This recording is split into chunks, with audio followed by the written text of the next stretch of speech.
Hello hello hello ఈ రూమ్లో ఉన్న కాట్ని షిఫ్ట్ చేసి ఈ రూమ్లోకి క్వీన్ సైజ్ కాట్ ఒకటి తీసుకున్నారు. ఇది క్వీన్ సైజ్ కంటే చిన్నది.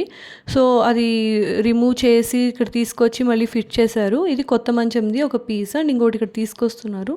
ఇవి టోటల్ 6 పార్ట్స్ వచ్చాయి. ఇవన్నీ ఇక్కడ అసెంబుల్ చేస్తున్నారు అనమాట. సో అవన్నీ చాలా జాగ్రత్తగా చేయాలి కదా. స్క్రూస్ నట్స్ అవన్నీ కూడా టైట్ చేశాక మనం ఇంకొకసారి రీచెక్ చేసుకోవాలి.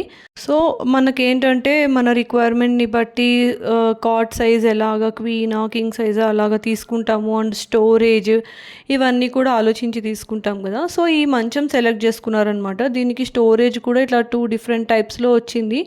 ఒక సైడ్ ఏమో 2 డ్రాస్ వచ్చేటట్టు, ఇంకొక సైడ్ ఏమో ఇలాగ పైన లిఫ్ట్ చేస్తే మొత్తం ఇట్లా స్పేస్ వస్తుంది కదా అలాగనమాట. కాట్ ఏమో 2 పార్ట్స్ అండ్ డ్రాస్ 2, హెడ్ దగ్గర పీస్ ఒకటి అండ్ కాళ్ళ దగ్గర వచ్చే పీస్, ఇలా 6 పార్ట్స్ వచ్చాయి. అవన్నీ ఇలా అసెంబుల్ చేశారు.